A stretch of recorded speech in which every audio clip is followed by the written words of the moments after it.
Hi అండి, నేను మీ లలిత బీశెట్టి. ప్రతిరోజు భగవద్గీతలో 5 శ్లోకాలు చదివి వినిపిస్తున్నానండి. దానిలో భాగంగా ఈరోజు ద్వితీయోధ్యాయం సాంఖ్యయోగం అండి. దానిలో 41వ శ్లోకం నుండి 45వ శ్లోకం వరకు మీనింగ్స్తో సహా చదివి వినిపిస్తున్నానండి. 41వ శ్లోకం. వ్యవసాయాత్మిక బుద్ధి ఏకేహ కురు నందన బహుశాఖాహ్యనంతాశ్చ బుద్ధయో వ్యవసాయినాం. మళ్ళీ చదువుతున్నానండి. వ్యవసాయాత్మిక బుద్ధి ఏకేహ కురు నందన బహుశాఖాహ్యనంతాశ్చ బుద్ధయో వ్యవసాయినాం. దీని తాత్పర్యం చదువుతానండి. కురునందన, ఇక్కడ నిశ్చయంతో కూడిన బుద్ధి ఏకాగ్రంగా ఒకే విధంగా ఉంటుంది. నిశ్చయం లేని వారికి బుద్ధులు అనేక శాఖలుగా చీలి అసంఖ్యాకంగా ఉంటాయి. 42వ శ్లోకం చదువుతున్నానండి. యామిమాం పుష్పితాం వాచం ప్రవదంత్యవిపశ్చితః వేదవాదరత పార్థ నాన్యదస్తితి వాదినః. మళ్ళీ చదువుతున్నానండి. యామిమాం పుష్పితాం వాచం ప్రవదంత్యవిపశ్చితః వేదవాదరత పార్థ నాన్యదస్తితి వాదినః. దీని తాత్పర్యం చదువుతానండి. అర్జున, అజ్ఞానులు స్వర్గాది ఫలములను గూర్చి చెప్పే మాటల రహస్యం తెలియక వేదవాక్యాల శబ్దాలలో ఆసక్తి ఉన్నవాళ్ళు, స్వర్గాదుల కంటే వేరేది మోక్షం లేదనే వాళ్ళు పువ్వుల్లాంటి మధురమైన ఈ 43వ శ్లోకంలో చెప్పబోయే మాటలని చెప్తారు.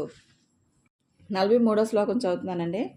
కామాత్మాన స్వర్గపరాహ జన్మ కర్మ ఫలప్రదాం క్రియా విశేష బహుళాం భోగైశ్వర్య గతిం ప్రతి.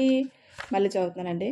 కామాత్మాన స్వర్గపరాహ జన్మ కర్మ ఫలప్రదాం క్రియా విశేష బహుళాం భోగైశ్వర్య గతిం ప్రతి.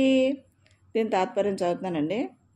కోరికలతో నిండిన వాళ్ళు, స్వర్గమే లక్ష్యంగా పెట్టుకున్న వాళ్ళు, జన్మలను స్వర్గాదులను ఇచ్చేవి, వాటిని సాధించే అనేక కర్మ విశేషాలతో నిండినవి, భోగైశ్వర్యాలను కలిగించేవి అయిన పువ్వుల్లాంటి మధుర వచనాలను చెప్తారు. 44వ శ్లోకం చదువుతున్నానండి. భోగైశ్వర్య ప్రసక్తానాం తయాపహృత చేతసాం వ్యవసాయాత్మిక బుద్ధి సమాదౌ న విధీయతే. మళ్ళీ చదువుతున్నానండి. భోగైశ్వర్య ప్రసక్తానాం తయాపహృత చేతసాం వ్యవసాయాత్మిక బుద్ధి సమాదౌ న విధీయతే. దీని తాత్పర్యం చదువుతున్నానండి. భోగైశ్వర్యాలలో తగులుకొని ఆ 43వ శ్లోకం మధుర వాక్యాలకు లోబడిపోయిన వారికి అంతఃకరణంలో నిశ్చయ జ్ఞానం ఏర్పడదు. 45వ శ్లోకం చదువుతున్నానండి. త్రైగుణ్య విషయ వేదాః నిస్త్రైగుణ్యో భవార్జున నిర్ద్వంద్వో నిత్యసత్వస్థః నిర్యోగక్షేమ ఆత్మవాన్. మళ్ళీ చదువుతున్నానండి.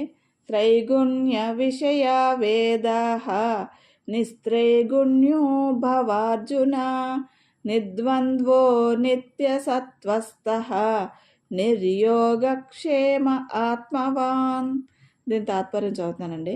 అర్జున, వేదాలు త్రిగుణాత్మకమైన సంసార విషయాలకు చెందినవి. నీవు వాటికి అతీతుడవై సుఖ దుఃఖాది ద్వంద్వాలని వదిలి నిత్యము శుద్ధ సత్వంలో నిలిచి యోగక్షేమాలను వర్జించి ఆత్మజ్ఞానివి కా. థ్యాంక్స్ ఫర్ లిజనింగ్ అండి. లోకా సంస్థ సుఖినో భవంతు. రేపటి ఎపిసోడ్లో 46వ శ్లోకం నుండి 50వ శ్లోకం వరకు చదివి వినిపిస్తానండి. ప్రతిరోజు వీడియోస్లో 5 శ్లోకాలు పెడుతున్నానండి. షార్ట్స్లో ఒక వీడియో పెడుతున్నాను. మీకు ఇంట్రెస్ట్ ఉంటే అది కూడా ఫాలోఅప్ చేయండి.